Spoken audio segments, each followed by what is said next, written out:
Ni wimbo ambao umependwa sana na watu wengi katika nchi ya Afrika na hasa kujizolea maarufu mkubwa nchini Kenya, na ni kutokana na mchungaji ambaye aliweza kuimba wimbo huu katika mkutano wake wa mwisho wa mwaka wa 2024. Mchungaji huyu anaitwa Alois Bujingo. Akiulizwa kwa nini ameweza kuimba wimbo huu katika mkutano wake, alisema ya kwamba ameuimba wimbo huu kwa sababu alikuwa akilinganisha nyimbo hizi za zamani na nyimbo hizi mpya za kisasa, na hivyo kuteka umaarufu mkubwa hata katika mitandao ya kijamii, na umeweza kufananishwa zaidi na mnyama ngiri, hususan watu wengi walivyokuwa wakifananisha wimbo huu wa Kasongo, na hivyo umeendelea kubeba umaarufu mkubwa. Na kiongozi mwingine nchini Kenya aliweza kuitwa Kasongo na alipenda wimbo huu na kuendelea kufurahia na kucheza hata leo, na wimbo huu umeendelea kuwa na umaarufu mkubwa katika mitandao ya kijamii. Ukitafakari hayo sasa, naweza kukuletea historia fupi ya wimbo huu wa Kasongo.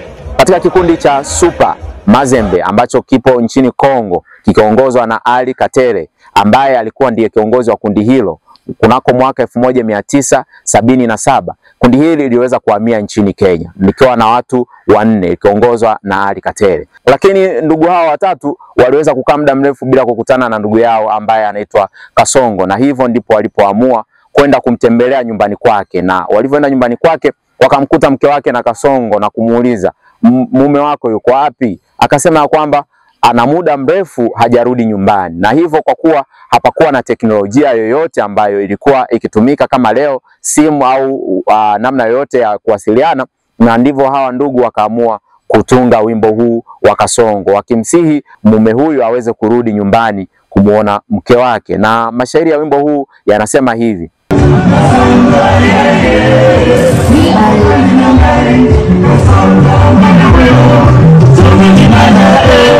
Haya ndio mashairi ambayo yapo katika wimbo huu wa Kasongo ambao umebeba umaarufu mkubwa Afrika. Kasongo ye Kasongo mbona wewe